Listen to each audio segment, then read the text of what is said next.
sodat ons emosioneel en intentioneel kan voorberei op die res van die erediens.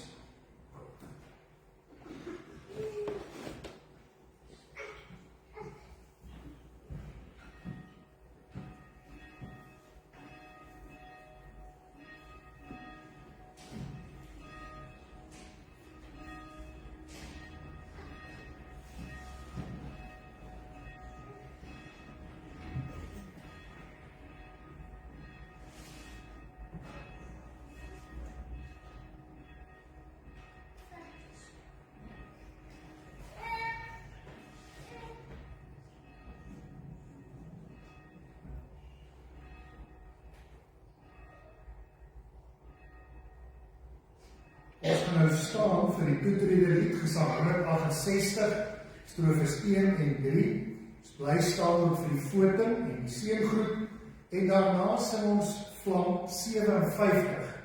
Vlam 57 is die oorwinningslied, en daarna kan ons weer ons plek inneem.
God vir ons is, wie kan dan teen ons wees? Geliefdes, genade en vrede word ons geskenk van God ons Vader en ons Here Jesus Christus en die Heilige Gees. Amen.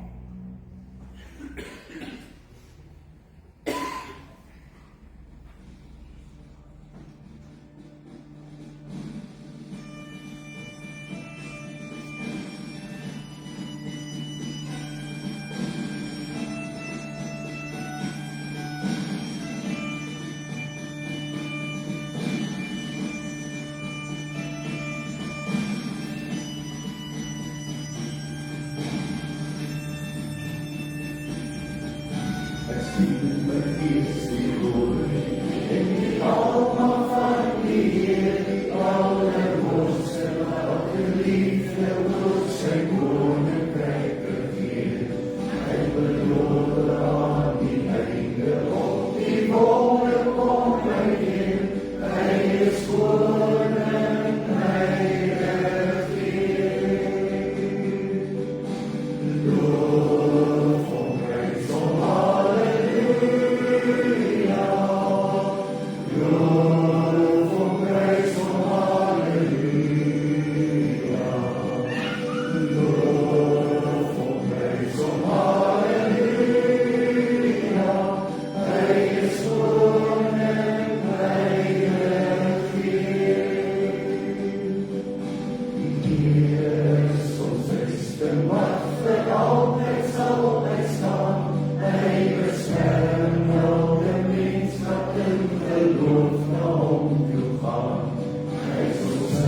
Geliefdes, vanmôre fokus ons eerste op die wil van God.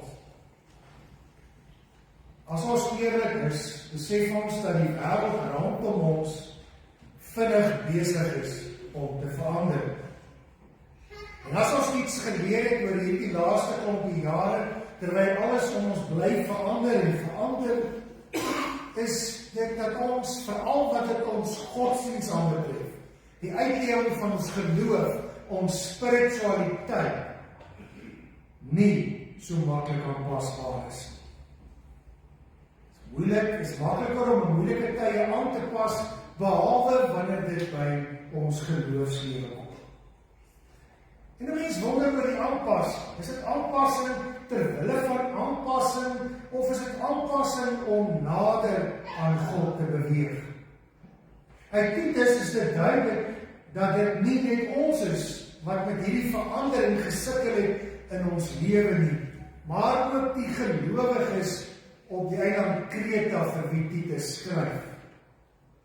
Hy sê Christene behoort op 'n geloofwaardige manier en in 'n manier van lewe gedurig aan te pas, verander, om in hierdie deurmekaar wêreld die wil van God sigbaar te maak. Wat is dit wat ons moet verander? Hoe moet ons lyk as ons verander in ons geloofslewe? Kom ons lees Titus 3, vers 1 tot 7, en ek lees vir ons uit die 2007 vertaling van die Bybel.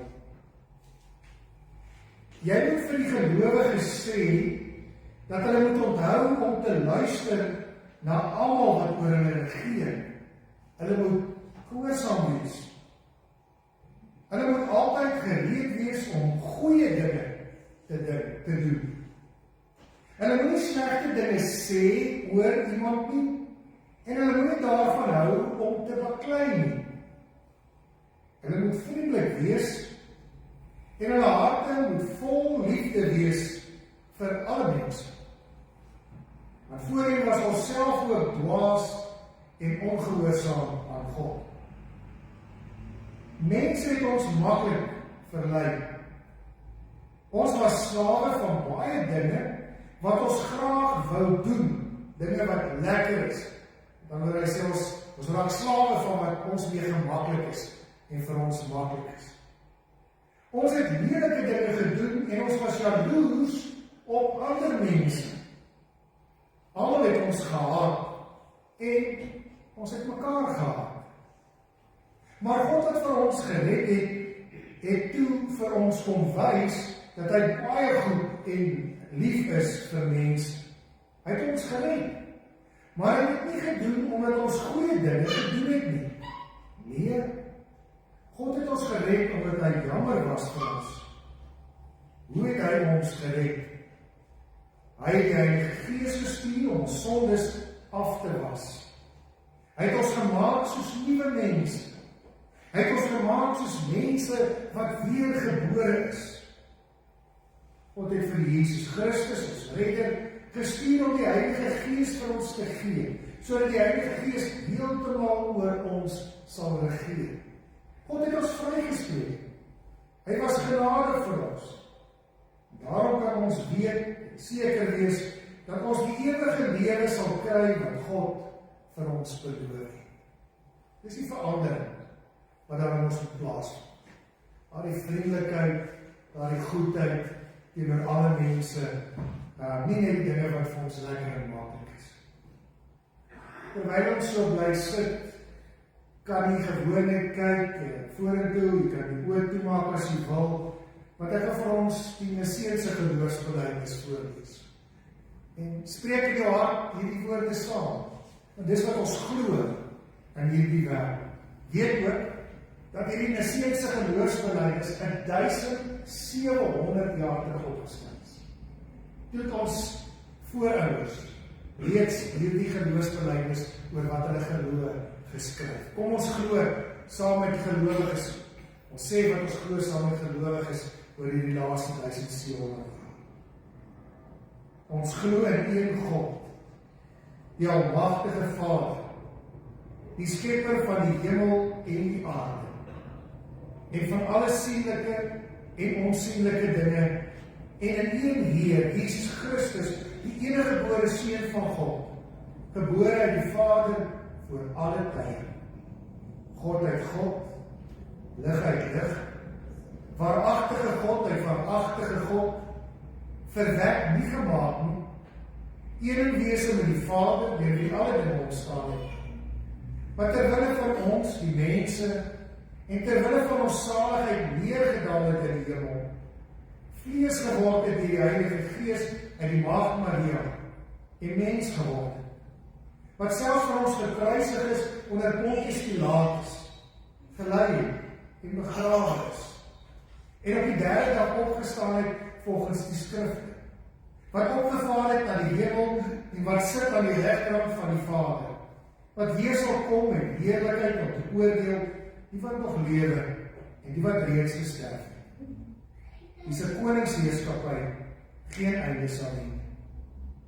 En in die Heilige Gees, die Heer en lewendmaker, wat van die Vader en die Seun uitgaan, wat saam met die Vader en die Seun aanbid en verheerlik word, gespreek het deur die heilige profete.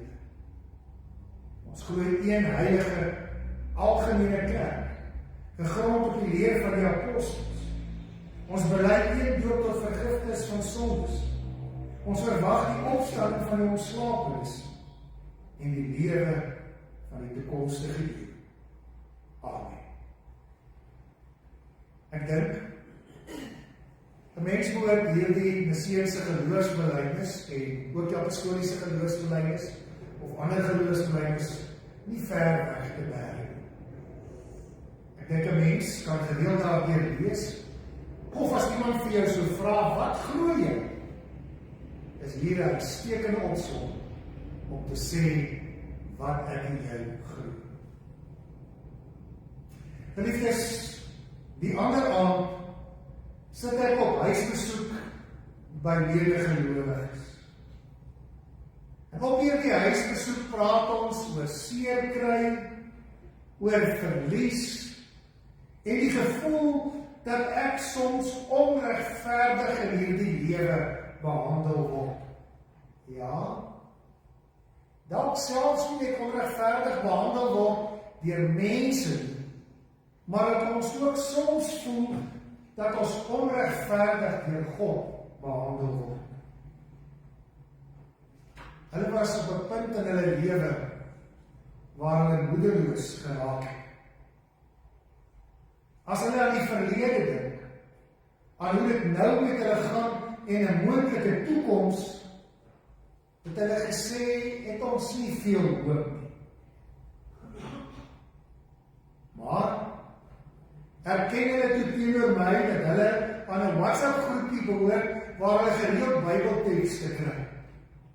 En in daardie week het hulle op hierdie WhatsApp groepie vir hulle Psalm 37 se eerste 8 verse gekry. Die lewensverhaal van medegelowiges het my op daardie huisbesoek so aangegryp, omdat dit vir my geklink het na 'n bekende storie. Omdat hierdie storie wat hulle vir my van hulle lewe vertel het, ook soms klink soos my storie, soos jou storie, soos die kerk se storie. Ja, dis ons storie. 'n Storie van moedeloosheid, wanhoop en wonder. En daarom het ek intens geluister en saam met hulle gelees uit Psalm 37. En vandag is dit my voorreg om iets van daardie ervaring, iets van daardie Godstorie met julle te deel, sodat julle ook kan nadink oor julle eie Godstorie in julle eie lewe. Psalm 37 is 'n wysheidspsalm, 'n psalm van Dawid. En hierdie psalm fokus dit op 'n paar dinge, soos onder andere die kontras wat daar bestaan tussen die regverdiges, dis nou die gelowige mense, en die goddeloses, die onregverdiges, die ongelowige mense. Ons voel ek soms dat dit met regverdige mense, hulle wat hard probeer, wat hulle bes te doen, slegter gaan, as met mense wat net eenvoudig goddeloos leef. In teenstelling met baie ander psalms, wat ook klaagliedere en lofprysings bevat, is hierdie eintlik 'n soort van 'n meditatiewe psalm. Met ander woorde, 'n psalm wat jy stil word mee. 'n Psalm wat jy alleen mee worstel. 'n Psalm wat jy deurlees en deurlees en deurlees en elke keer hoor, wat is dit wat God vir my wil sê in hierdie meditatiewe psalm? Het gaan nie oor mense wat graag God wil dien, maar in die wêreld waarin hulle leef, bespot, uitgelag, verwerp, geminag. Daar begin die psalm met 'n oproep aan gelowiges om te waak teen die soeke na wêreldse voorspoed. 'n Baie tydige waarskuwing vir ons. En as ons dink, nee, ek is nie so op soek na hierdie wêreldse voorspoed nie, gaan dink 'n bietjie oor hoe klink jou gebede. Waarvoor bid jy die meeste? Dan moet ons soms skamer teen dat ek die meeste bid vir wêreldse voorspoed gaan. En dit is waarteen Dawid ons waarsku. Hy sê dit is wat goddelose mense sou doen. Want hulle jaag sukses en voorspoed en gemak en mag in hierdie wêreld na. Nie iets wat kinders van die Here behoort na te jaag. Hy sê, want hierdie wêreldse voorspoed en sukses en mag en die dinge wat ons so graag wil hê, is soos gras. Dit verdorf. Dit vergaan uiteindelik. Hy moedig die lesers aan om eerder op God te vertrou, aan te hou goed doen vir ander mense en hulle vreugde nie in wêreldse dinge nie, maar by die Here te gaan soek.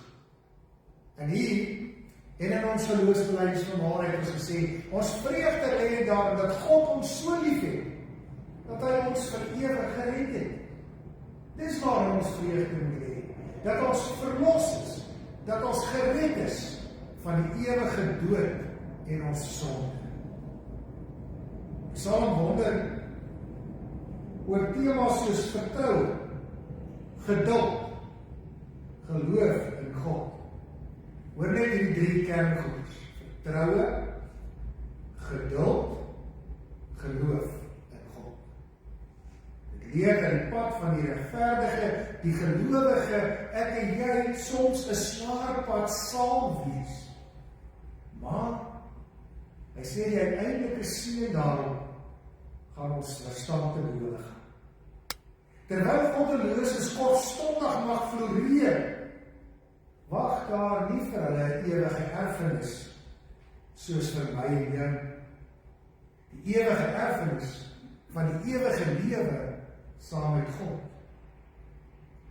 Psalm 37 bied troos en leiding aan gelowiges wat moedeloos raak oor die onreg wat daar in die wêreld is.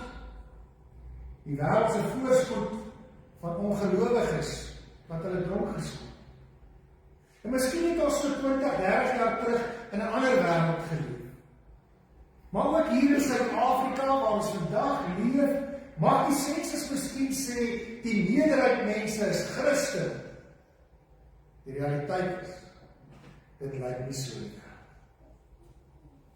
Want mense leef nie soos Christen as hulle sê, ek is 'n Christen.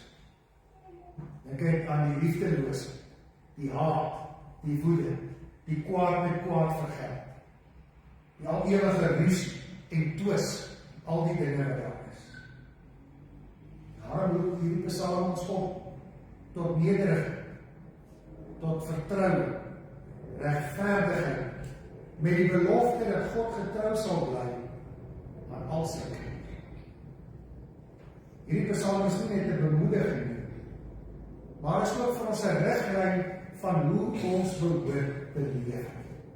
Maar kom ons lees daai eerste 7 verse saam van Psalm 37. Van Dawid: moet jy nie ontstel oor skelms en jou kwel oor skurke nie, want soos gras vergaan hulle gou en soos groenigheid verdwyn hulle sonder. Vertrou liewer op die Here en doen wat goed is. Woon en werk rustig voort. Vind jou vreugde in die Here, en hy sal jou gee wat jou hart begeer. Laat jou lewe aan die Here oor en vertrou op hom, hy sal sorg. Hy sal jou onskuld laat deurbreek soos die son, jou reg soos die helder lig van die middag. Daarom moet jy in stilte op die Here vertrou, en jy nie ontstel oor die voorspoedige lewe van die skelms nie. Moenie kwaad word. Laat staan die woede. Moet jy nie ontstel nie. Dit bring net ellende. Dit is nie baie prakties.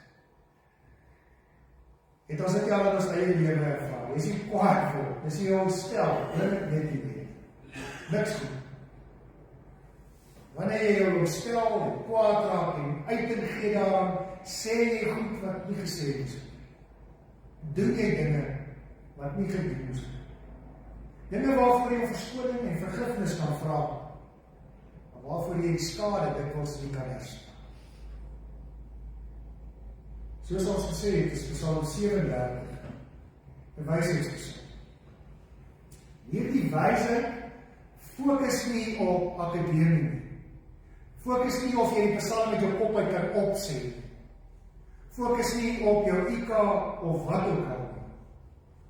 Hierdie wysheid is die insig in hoe God wil hê ons moet lewe, al word ons onregverdig behandel. Hoor ons dit? Wysheid is om te weet hoe God wil hê ons moet lewe, al word ons onregverdig behandel. Hierdie groep psalms is dus didakties van aard. Dit is nou net maar 'n groot woord. Die ons opvoedkunde gestudeer het, onderwys gestudeer het, onthou didaktiek, dit gaan oor onderrig. So hierdie psalm wil onderrig, hy wil klas gee, hy wil ons leer. Hy wil ons sê, hoe wil God hê met ons leer?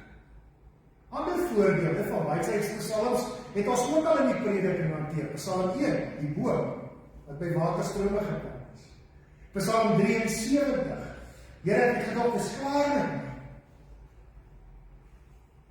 Dit is ook wysheidspsalms wat ons leer hoe ons God se wil moet erken. Beeldspraak en vergelykings word baie ingespan in wysheidspsalms. Soos enige goeie onderwys wat iets aan kinders wil oordra, al gevind het dat dit die beste manier is om dit met 'n storie, 'n verhaal oor te dra. Ek onthou nog, Elisabeth van Hanro geleer het, van vokale en klinkers met rypies en stories. Onthou die rypie, onthou jy die inhoud. Onthou jy die storie van die boom, Psalm 1, onthou jy wat dit beteken. In plaas daarvan, om God se dade in die geskiedenis of my persoonlike nood in hierdie psalm te beskryf, soos ek in 'n klaaglied of 'n lofpsalm kry, fokus die wysheidspsalm op tydlose beginsels. En hierdie is voor Christus en ons lees dit vandag 2000 jaar na Christus. Tydloos. dit het nog steeds vandag vir ons betekenis. Hulle dien as morele riglyne en bied 'n goddelike perspektief op wat reg en verkeerd is. En het ons wêreld vandag nie morele riglyne nodig nie. Dit was herinner hulle gelowiges daaraan dat God uiteindelik geregtigheid sal laat seëvier. Selfs al lyk dit nie op die wêreld, in die wêreld vandag so. Deur die wysheidspsalms leer gelowiges hoe om in ooreenstemming met die wil van God te leef. En hoor hoe baie herhaling dit.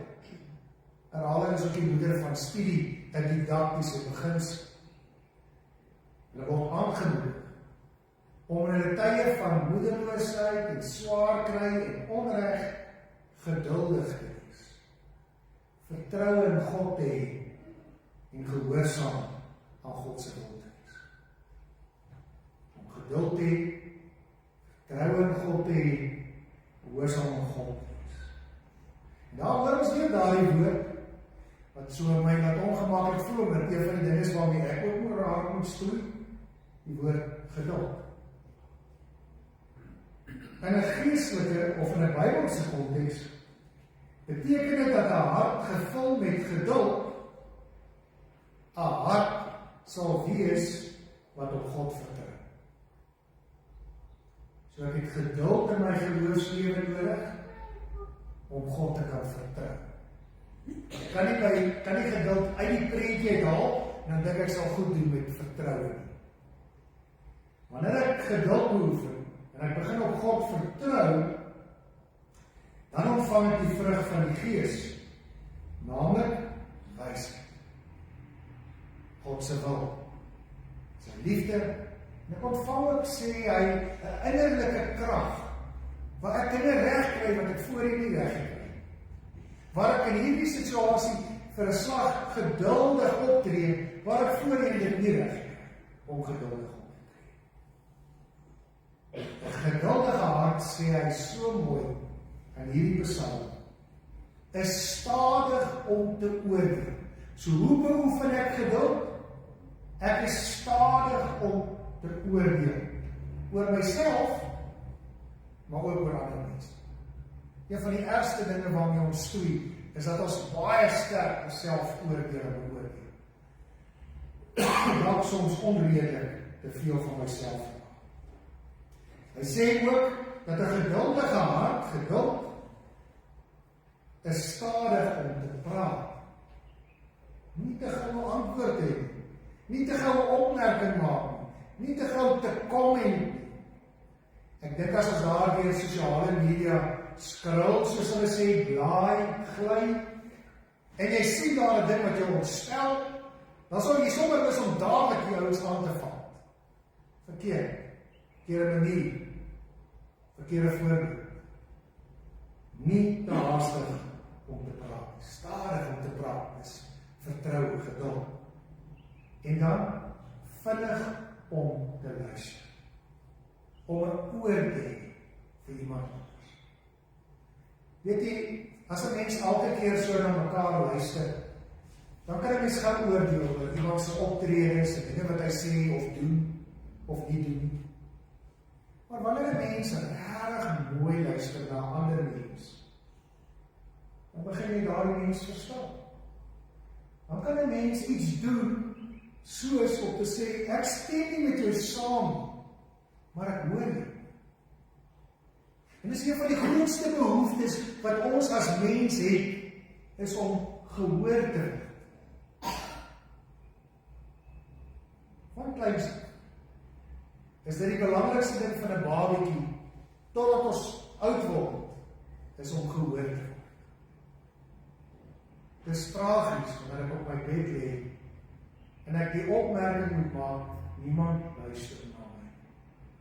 Dit is alleen. Ons moet daardie mense wees, wat geleerd is om te luister. Stadig om te praat, stadig om te oordeel, maar vinnig om te luister. Ek herhaal. 'n geduldige hart is stadig om te oordeel, stadig om te praat en vinnig om te luister. En dit is wat die skrywer Dawid in hierdie wysheidspsalm vir ons wil leer. Wees stadig om te hoor, stadig om te praat, vinnig om te luister. Elke dag gebeur die wêreld rondom my en rondom jou. En as die wêreld om ons gebeur, raak dit ons emosioneel, dit raak ons fisies, dit raak ons ook spiritueel. Ons kan nie van die vinnige en die stikkende wêreld van ons tyd net ontsnap. Ons moet immers in hierdie wêreld woon, werk en oorleef. Dis in hierdie wêreld waar dit belangrik is dat ons tyd sal maak, sal beplan om stadiger te maak. Stadiger met ons woord, stadiger met ons woord en vinniger te luister. Elke dag gaan ons steeds gebeur. Hoor ons hierdie goed vandag, gaan die wêreld vanmiddag, môre steeds gebeur.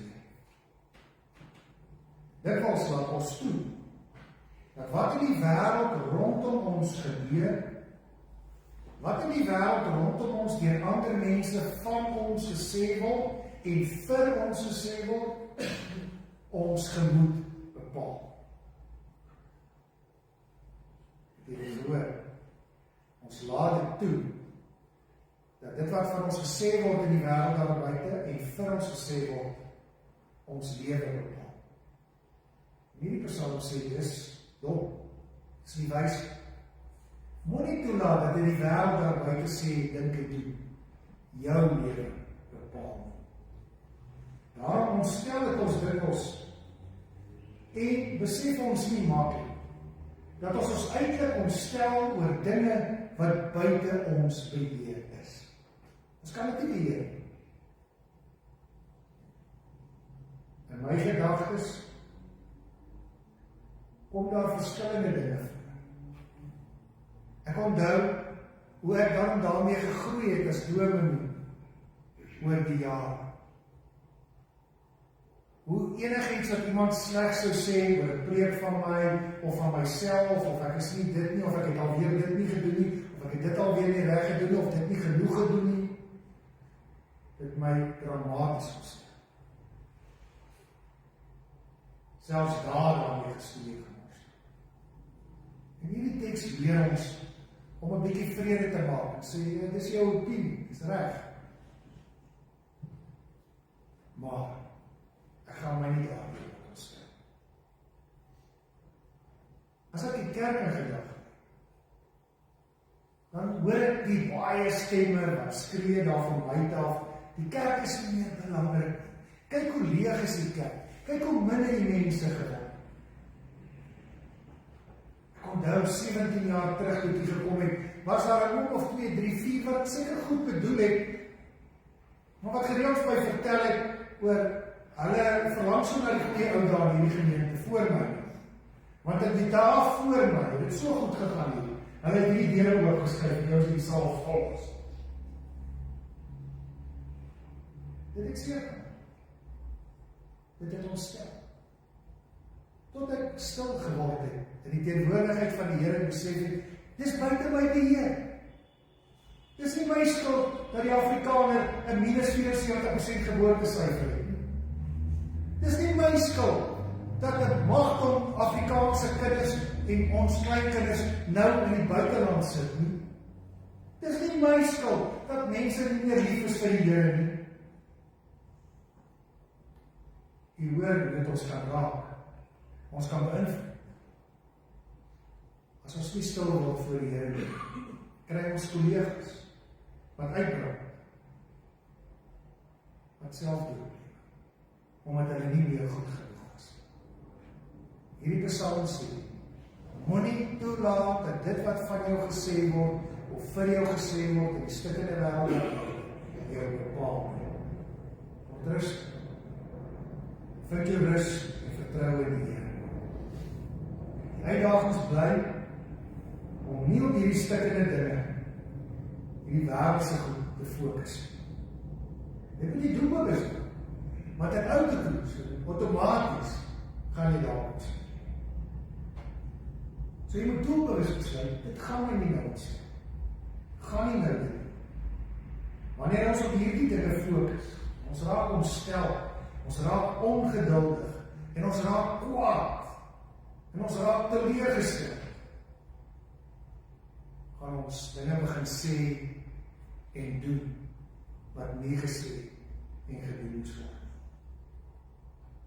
Selfs Habakuk in die Ou Testament sê, as ons so na ons lewe kyk, is dit vir ons oorlewing nodig, of vir ons oorlewing nodig, om ons fokus weg van die wêreldse geraas te skuif na God, wat God vir ons gedoen het. Daarop die fokus.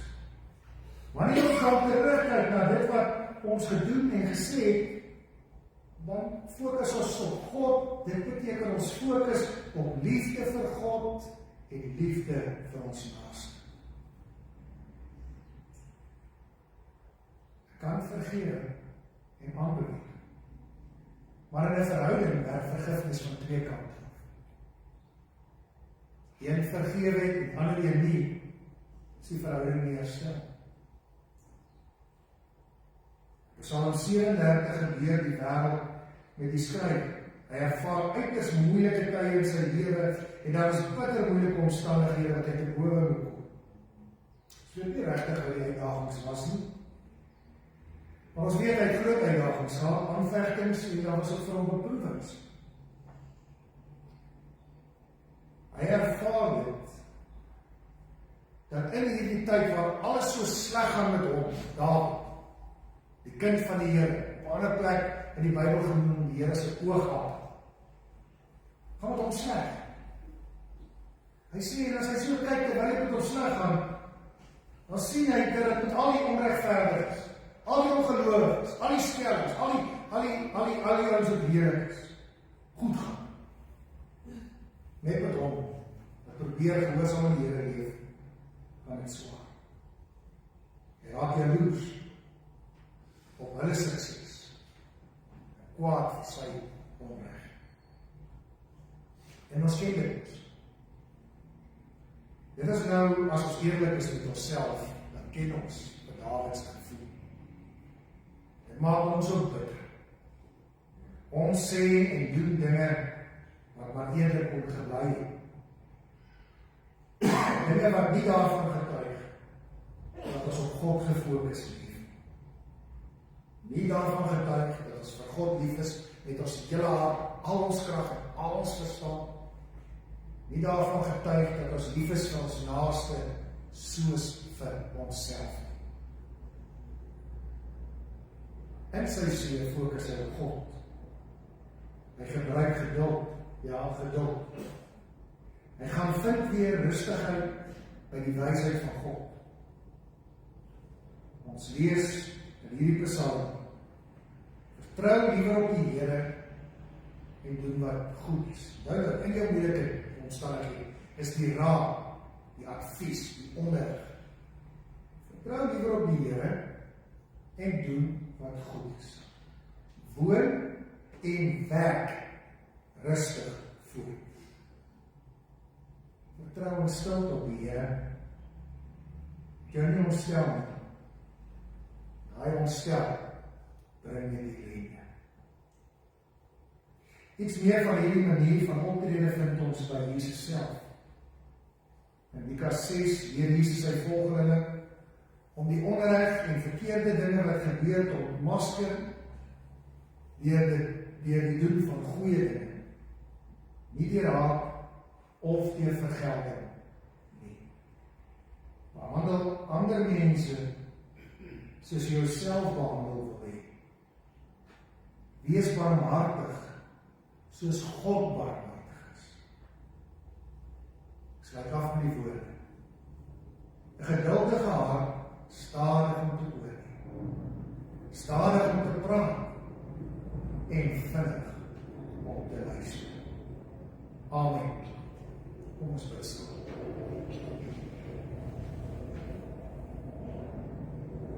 Ons word rustig vir die Here. word stil in ons gemoed. Ons verjaag die geraas van die wêreld, probleme, uitdagings, die onreg. Verjaag ons met liefde, met geduld, met vertroue. Die woord het vanmôre op hierdie koue oggend duidelik na ons toe gekom. Môre was ons nie klaar oor die koue nie. Ons wil vir U dankie sê. Koue is deel van winter. Winter is 'n belangrike seisoen vir hierdie aarde waarop ons leef. Maar ons ervaar Here ook soms winter in ons geloof. Maak U ons dan warm met die wysheid, met die insig, met die liefde. Mag ons hierdie winter, ja, ons kan van mense les gee, mag ons mense warm maak, hier om stadig te luister, vinnig te luister, stadig te praat, maar so geduldig te openbaar. Here, ons is lief. Die wêreld oorweldig ons soms. Dit is 'n moeilike wêreld. Miskien was hierdie wêreld net so moeilik in die tyd van daar moeilik. En oor al die eeue van alle tyd. Help ons, volgens hierdie wysheid Psalm ook nie voorspoed na te jaag. Wysheid, insig, geduld, vertroue, liefde. Dankie Here, op hierdie dag, dat U ons lief. Amen.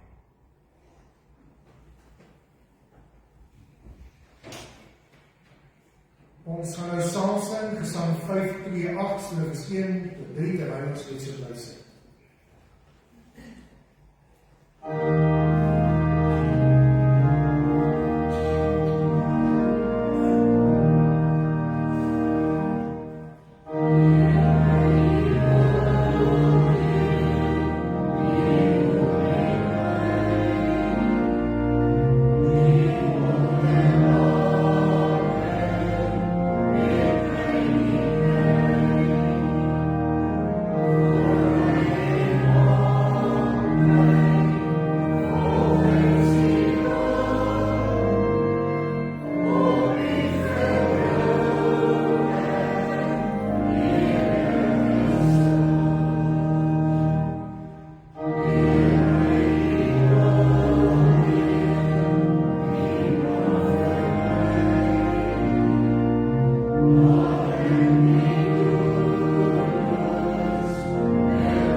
Dis ook Vadersdag. Wat 'n besonderse voorreg om 'n vader te mag wees. In my nadenke hieroor het ek gedink dat die almagtige God besluit het om na hierdie wêreld toe te kom as Abba Vader. Die woordjie Abba beteken vader, so eintlik sê ek net as Vader. Voorreg en ons het om sy vaderskap oor ons lewe ook op ander uit te doen. Ons wil vandag dankie sê vir elke vader Vader, verguur wat in ons gemeente ook is, of hier kuier. As jy hier kuier, as jy vir hier die oomblik pens en potjies deel van ons. As jy vanmôre 'n vader is, biologies 'n vader is, maar as jy iewers as 'n vader opgetree, as 'n vader figuur opgetree, dan wil ek vra dat jy nou hier voor saam met my kom staan. Ander woorde, as ek iewers as 'n vaderfiguur vir my broer of my suster se kinders opgetree het, dan is jy ook wel. Jy hoef nie biologies jou eie kinders te hê.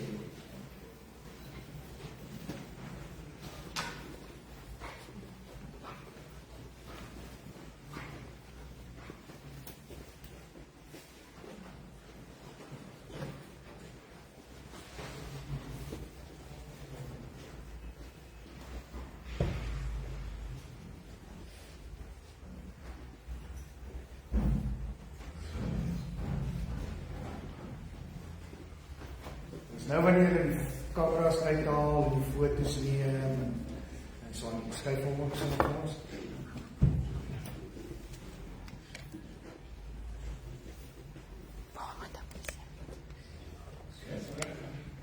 Kom ons is gestaan. Daar is iemand wat nog water is.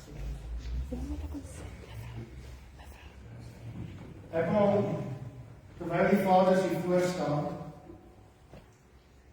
julle wys wel die rangskikking, die blomme, plant hier voor in die kerk. Vir die van ons wat landleed deel is van die gemeente, die rangskikking, die potplant is gebou deur 'n vader figuur in die gemeente, van Henny. Die Kaspaar het dit gebou en sy koester het nog al die jare na sy dood as 'n simbool ook van haar pa se vaderskap en haar liefde. Vandag is dit 'n simbool, saam met die woord ook van ons vaderskap. Wat sou ons sê is die kenmerk van 'n vader van hierdie tyd? Ja, hy moet ryk wees, goeie pa van hierdie tyd, moet vir sy kinders R2000 sakgeld elke maand gee, dis mense. 'n goeie vader moet vir sy kinders se ma elke week 'n dier geskenk koop. 'n Goeie vader moet hulle altyd uitvat. 'n Goeie vader moet vir my al die wyn bring, klere koop wat daar is, en skoene. Nee. Hoegenaamd, dis voorspoedsspier. 'n Goeie vader het 'n geduldige hart, stadig om te oordeel, stadig om te praat, vinnig om te luister. 'n Bybelse vader is altyd liefdevol. 'n Bybelse vader is altyd, soos ons hemelse Vader, vergewensgesind. Ons Bybelse Vader, sy prioriteit is altyd reg. Met ander woorde, my God. Die susters was so gaaf om vir ons ietsie te gee, om vir ons dankie te sê. Daar is nie 'n steunbede vanmôre nie, ek het dit nie voorberei die program nie. Maar ek sal seën ons almal uitspreek besonder wat hier is. Elisabeth Rika sal julle vir ons uitdeel. En dan bly jy net hier staan.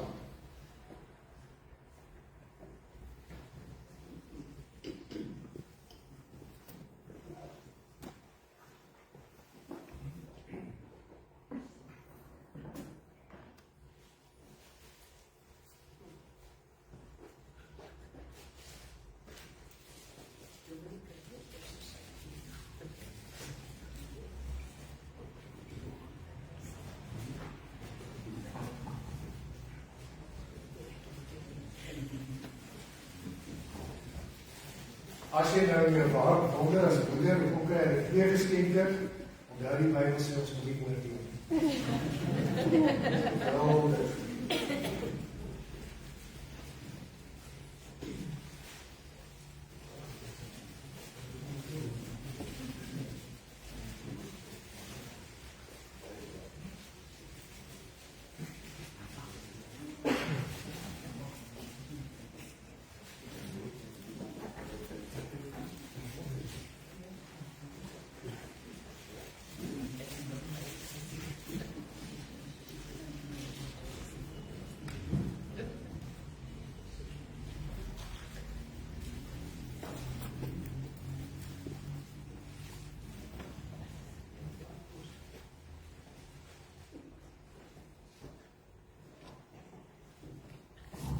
almal is ook welkom om na die erediens saam met ons, saam met al die vaders, die heerlijke koppie koffie, te drink. Daar is ook nog ander lekker eetgoed dan.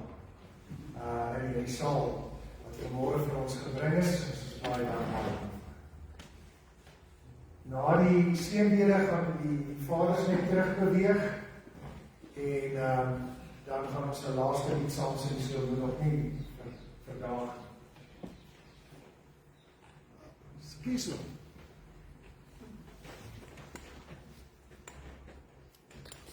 Ja.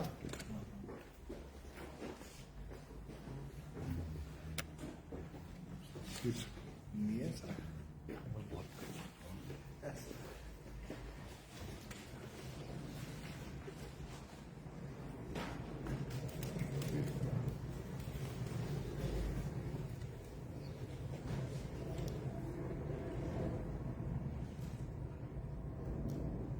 Die genade van ons Here, God ons Vader, Here Jesus Christus en die Heilige Gees sal met ons almal wees.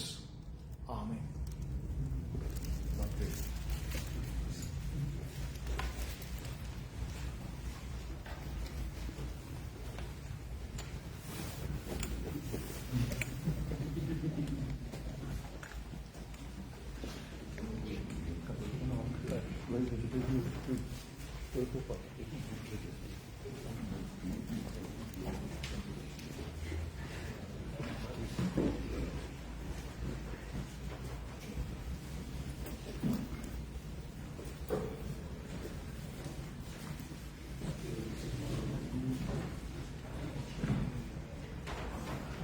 Water sal net as almal weer sy toemaak.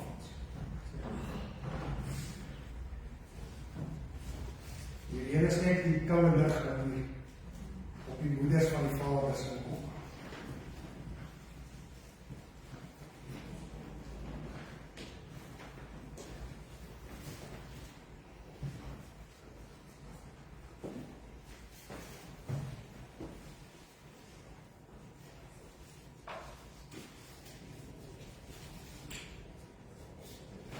Ons sluit af met Vlam 34. Voordat ons die lied saam sing, het altyd die waarskuwing, as die vaders dit eet, gaan julle nie as ons gewig optel. So enige anders wat nie vaders het eet, gaan julle soos die liedseman mannetjie. Kom ons sing, daarom.